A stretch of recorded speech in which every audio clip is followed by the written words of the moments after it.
नमस्कार दोस्तों, तेज, सटीक और सीधी खबरों की 60 सेकंड वाली झलकियां। आपका दिन भर का न्यूज अपडेट अब यहीं। आज 11 अगस्त 2025 की 10 ताजा खबरें लेकर आया हूं। हर खबर के बाद हम सीधे बढ़ेंगे अगली अपडेट की तरफ। चलिए शुरू करते हैं। ध्यान लगाइए और जुड़े रहिए। राष्ट्रीय प्रधानमंत्री नरेंद्र मोदी ने बेंगलुरु में नम्मा मेट्रो की येलो लाइन का उद्घाटन किया और कई नई वंदे भारत एक्सप्रेस ट्रेनों को हरी झंडी दिखाई, जिससे शहर की यातायात समस्या कम होने की उम्मीद है। बेंगलुरु में येलो लाइन के उद्घाटन से शहर के भीड़-भाड़ और ट्रैफिक पर तुरंत असर पड़ेगा। रोजमर्रा के यात्रियों को तेज, स्लीक और सुरक्षित सार्वजनिक परिवहन मिलेगा। वंदे भारत एक्सप्रेस नेटवर्क का विस्तार लोकल और इंटरसिटी कनेक्टिविटी बढ़ाएगा और आर्थिक गतिशीलता को मजबूत करेगा। बढ़ते हैं अगली खबर की तरफ। देखिए आगे क्या अपडेट है। राष्ट्रीय प्रवर्तन निदेशालय ने रॉबर्ट वाड्रा के खिलाफ मनी लॉन्ड्रिंग मामले में चार्जशीट दाखिल की, जिसमें 2 कंपनियों से 58 करोड़ रुपए की अवैध कमाई का आरोप लगाया गया है।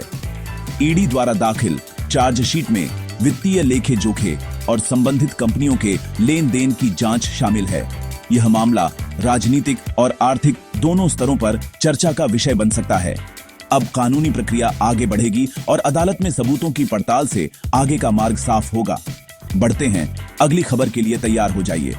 राष्ट्रीय इंडिया गठबंधन संसद से चुनाव आयोग कार्यालय तक मार्च करेगा, जहां वोट चोरी के आरोप लगाए जा रहे हैं।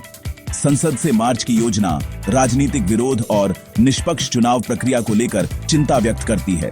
इसमें बड़ी रैलियां, बयानों और मीडिया कवरेज की उम्मीद है। चुनाव आयोग पर दबाव और सार्वजनिक प्रदर्शन लोकतांत्रिक बहस को तेज कर सकते हैं, जबकि प्रशासन को व्यवस्था बनाए रखने के निर्देश मिलेंगे।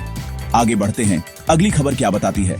यूपी, उत्तर प्रदेश में सहारनपुर, शामली, मुजफ्फरनगर, बिजनौर और आसपास के इलाकों में भारी बारिश का अलर्ट जारी, जबकि लखनऊ, आगरा और प्रयागराज में तापमान गिरावट दर्ज की गई। तेज बारिश वाले इलाकों में बाढ़ जोखिम और फसलों पर असर हो सकता है। प्रशासन ने सतर्कता बरतने को कहा है। वहीं उत्तर प्रदेश के कई शहरों में ठंडी हवा और तापमान में गिरावट से स्थानीय मौसम में बदलाव दिख रहा है। यात्रियों और किसानों को अपडेट पर ध्यान देना होगा। चलिए अगली खबर की तरफ बढ़ते हैं। एमपी, मध्य प्रदेश के दतिया, हरदा, बैतूल और नर्मदापुरम जिलों में तेज बारिश की संभावना। मौसम विभाग ने येलो अलर्ट जारी किया। येलो अलर्ट का मतलब है कुछ किस्म की सतर्कता आवश्यक है। स्थानीय प्रशासन और किसानों को संभावित जलभराव एवं सड़क बाधा का ध्यान रखना होगा। तेज बरसात से निचले इलाकों में पानी भर सकता है और फसलों पर असर हो सकता है, इसलिए सुरक्षा व सतर्कता प्रमुख है। आगे बढ़ते हैं। अगली खबर देखें। बिहार जेडीयू कार्यकर्ताओं ने पार्टी कार्यालय के बाहर पोस्टर लगाकर मुख्यमंत्री नीतीश कुमार के बेटे निशांत कुमार को विधानसभा चुनाव में उतारने की मांग की। इस प्रदर्शन में स्थानीय कार्यकर्ताओं की राजनीतिक इच्छाएं और आंतरिक पार्टी दबाव सामने आए हैं। इससे पार्टी नेतृत्व में चर्चा और रणनीतिक निर्णय प्रभावित हो सकते हैं। ऐसे मोर्चे अक्सर मीडिया और जमीनी समर्थन पर असर डालते हैं, जिससे चुनावी परिदृश्य में हलचल आ सकती है। आगे बढ़ते हैं।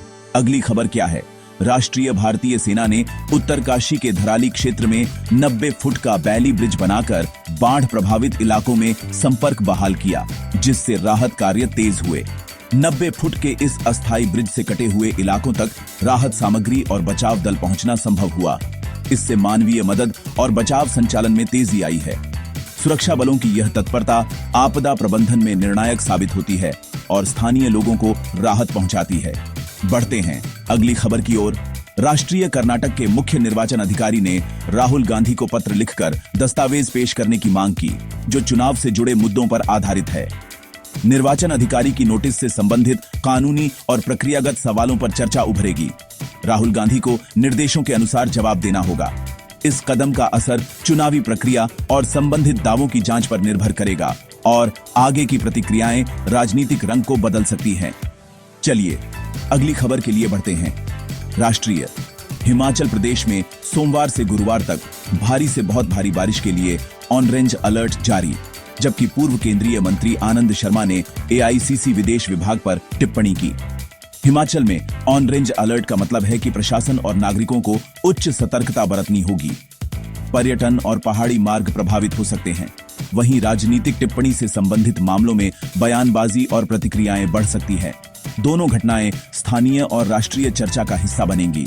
आगे बढ़ते हैं आखिरी खबर की तरफ। राष्ट्रीय उत्तराखंड के धराली क्षेत्र में आई आपदा से 45 फुट गहरे मलबे में कई इमारतें दब गईं। राहत कार्य जारी। भारी मलबा बहाव से हुई तबाही में बचाव और राहत कार्य प्राथमिकता पर है।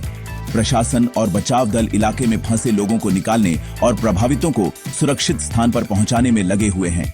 प्रभावितों के लिए अस्थायी राहत शिविर और प्राथमिक चिकित्सा सुविधाएं तैनात की जा रही हैं।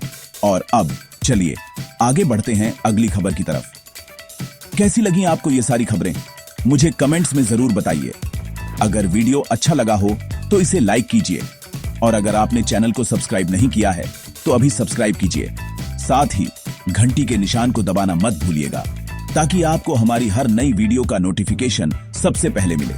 मैं फिर मिलूंगा ऐसी ही अच्छी और खास खबरों के साथ। तब तक के लिए जय श्री राम, जय हिंद, वंदे मातरम।